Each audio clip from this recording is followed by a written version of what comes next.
Am I the idiot for telling my daughter the truth about why I wasn't in her life? To start, my ex and I were 19 when she got pregnant. We had recently broken up and she found out a couple weeks later that she was pregnant. She said she planned to get an abortion but only wanted her sister there. So I was always under the belief that she had aborted. She only contacted me once saying it was done, and we didn't speak again. Fast forward 19 years later, I found out a month ago that was a lie. My ex passed away 3 years ago, and my daughter Kara has been living with her uncle. He was the one to reach out to give me a heads up after she expressed an interest in wanting us to connect. He and I spoke at length because I was feeling some pretty strong emotions like rage for never being told about her. My ex had backed out of the abortion but didn't want me involved because we were broken up, so decided just not to tell me. But he told me that Kara doesn't know about that. Apparently I wasn't ready for fatherhood because we were both young, so I bailed.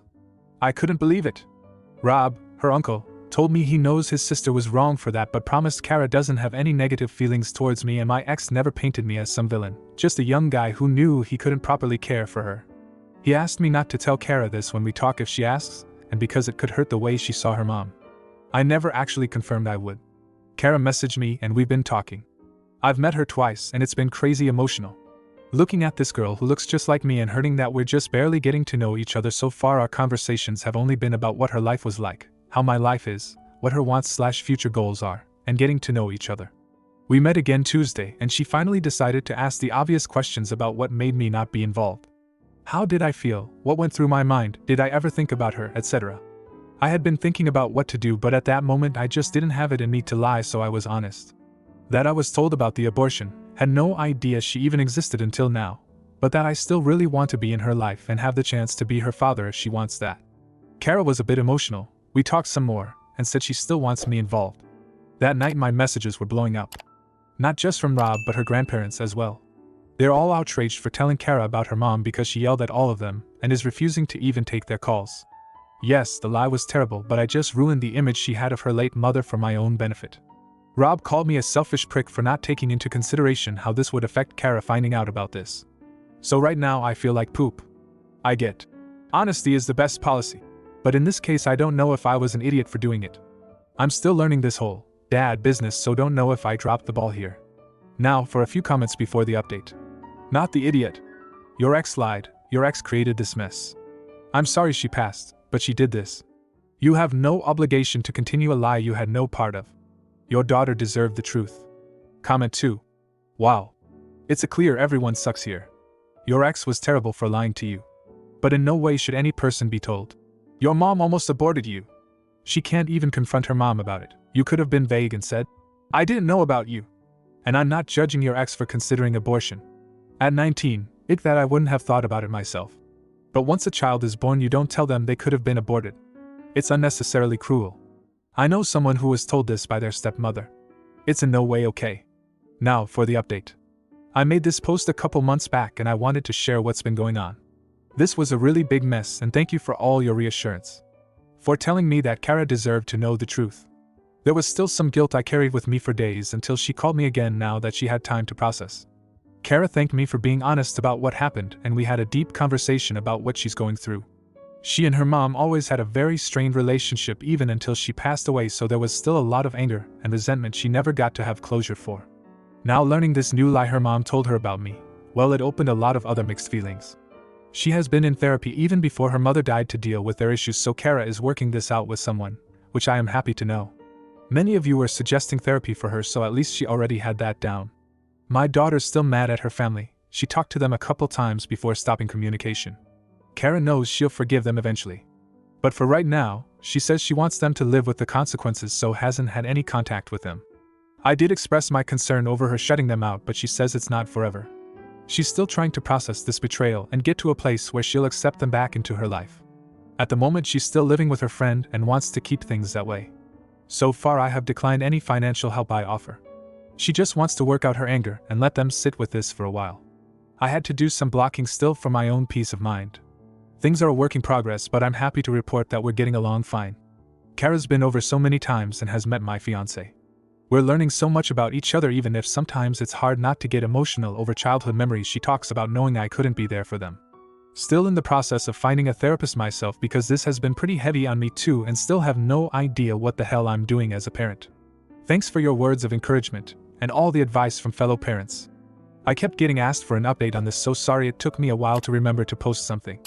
Comment 1. Good luck, mate. Don't focus on what you missed in her life. Just make sure you give her the best of yourself for the future. You sound like an awesome dad already. You both deserve some happiness. Comment 2. Not the idiot. Carol was owed the truth about what happened. Her mother's family is only upset that they got caught out in participating in a damaging, hurtful lie. They don't care about how Kara feels about her mother, but only that she knows they willingly lied to her. You are a good dad to build the relationship slowly and let it be based on honesty. If you had lied and Kara found out, she would have huge issues with trusting anyone again. Now, for the next story. Am I the idiot for insisting that my brother and his girlfriend not wear gross clothes in my car? I, 28F, have a very sensitive nose. I can't do perfume. I tell guys not to wear cologne on a date. I can't be around cigarette or pot smoke, or I start gagging. My whole family knows this and for the most part are very supportive. This weekend, my brother, 24M, called me up at 2 a.m. because he and his girlfriend, 22F, had missed the last train out of the city because they met up with some people at a bar and wound up going back to their place for a bit. He asked me to come get him. My apartment is 40 minutes outside the city and our parents, who he lives with, are about an hour away. I told him to get an Uber because if they reeked of alcohol, cigarettes, and weed, I didn't want them in my car. He said it would be too expensive, promised they didn't smell, and begged me to come. I told him that as long as they didn't smell, I would come get him, but that I was prepared to leave him if he did. I got to the address about an hour later. They came out and it was clear they were both drunk. My brother went to hug me and I could immediately smell weed on him. I started retching, told him it wasn't going to work, and to call Uber. We showered! There's no way you're smelling anything. It's all in your head, he said to me. Apparently their solution was to shower in these people's apartment, thinking that would get rid of the tobacco and weed smell on their clothes. I told them to call an Uber and got back into my car. He banged on the window. I told him that he wasn't getting in my car like that. I told him I'd give him half the money for an Uber, and I was leaving. He told me to just roll the windows down. I told him that I didn't want it in my car. He said, I showered. These are the only clothes I have. I can't ride home naked. That gave me an idea. I opened my trunk, grabbed 2 blankets and 2 trash bags. I told them to put their clothes in the bags and cover up with the blankets. His girlfriend handed it back and said, fuck that. I'll walk. And walked away. My brother told me I was out of my mind, and it was all in my head. I reached in my wallet, pulled out $50 and said to call Uber. He handed it back, told me to hold up, and ran after his girlfriend. They came back and he asked if they could sit in the back with the windows open. I told him I wouldn't be able to stand it for an hour. So they begrudgingly stripped, put their clothes in the bags, and I tied them off and threw them in the trunk. I drove them to our parents' house in silence, and dropped them off without a thank you. My brother's girlfriend unfriended me on Facebook. He and she are not speaking, and my mom is furious with me saying that I embarrassed them and I was being overly sensitive. She says I should have called her so she could have gotten them. My mom goes to bed at 9, so I don't think she would have been thrilled. I feel bad that I put that condition on it, but I would not have been able to tolerate being in my car otherwise. Edit. I'd been asked to add some info into my post that I answered in the comments. My reaction to smell is very extreme. I retch, I gag, I throw up, my eyes water, my stomach churns. I get migraines, my heart races, I get chills that make everything else worse.